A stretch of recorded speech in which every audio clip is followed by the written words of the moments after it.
Iran, US और Israel के बीच जो वार छिड़ा हुआ है, उससे जो है भारतीय अर्थव्यवस्था पे क्या असर होगा? कच्चे तेल की कीमत में जो है वो सबसे जो है वो ज़्यादा जो है वो बढ़ोतरी होने का अनुमान है। एफआर 27 के बजट के समय जो है वो 60 एंड 62 डॉलर प्रति बैरल का अनुमान था, लेकिन अब वर्तमान जो कीमत लग रहा है कि $80 प्रति बैरल जो है वो बढ़ जाएगी। यानी 80 से $20 प्रति बैरल के अतिरिक्त जो है वो बढ़ोतरी होगी। इससे जो है वो करंट अकाउंट जो जितना कमी होगा, रुपए पर दबाव जो है वो बहुत ज़्यादा बढ़ेगा। आयात जो कम इंडिया आयात करती है, तो 10 बैरल प्रति जो है वो बैरल की जो है $10 प्रति बैरल की वृद्धि होगी। भारत का आयात बिल जो है वो 13 से 15 अरब डॉलर जो है वो बढ़ जाएगा। यदि औसत 80 रहा तो ये 25 से 30 अरब डॉलर भी जा सकता है। तो कैट जो करंट अकाउंट डेफिसिट है, उसमें 5 से 7% जीडीपी तक जो है वो वृद्धि संभव है।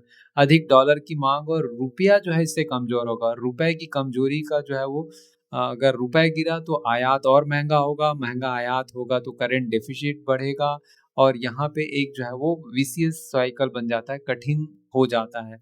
महंगाई और ब्याज दर में क्या होगा? हर $10 की वृद्धि पे जो है वो सीपीआई में 25 से 35 बेसिस पॉइंट की बढ़ोतरी होगी। पेट्रोल डीजल महंगा हो जाएगा, ट्रांसपोर्ट महंगा हो जाएगा, खाद्य और सब्जी जो है वो महंगे हो जाएंगे। कोर इन्फ्लेशन बढ़ता है, आरबीआई की नीति पे असर हो जाएगा। रेट कट जो होने वाला था, अब जरूरी हुआ तो रेट हाइक की चर्चा आ सकती है। ऊंची ब्याज दर शेयर बाजार पे जो है वो दबाव होगा।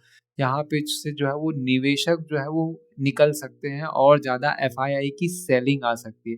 फिजिकल डिफिसिट जो है वो जनता पे जो है वो की दुविधा जो है हो जाएगी। तो सरकार के पास जो है वो क्या विकल्प हैं? जनता पे सीधा महंगाई का बोझ, राजनीतिक जोखिम है। एक्साइज ड्यूटी जो है वो कम करेगी। मान लो 1 रुपए लीटर कटौती करती है तो 13,000 से 15,000 करोड़ का नुकसान हो जाएगा। राजकोषीय घाटा बढ़ेगा और ओएमसी को जो है वो नुकसान कहने को भी कह सकती है। पीएसयू कंपनी की बैलेंस शीट जो है वो कमजोर हो जाएगी।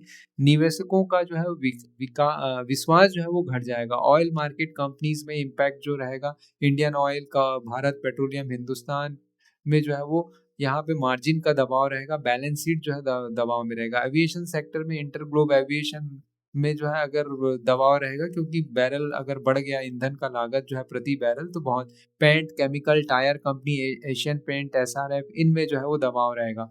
लॉजिस्टिक्स सेक्टर में डीजल महंगा होगा तो ट्रांसपोर्ट लागत बढ़ेगी। ई कॉमर्स, एफएमसीजी में सप्लाई जो है वो चेन जो है यहाँ पे प्रभावित हो सकती है।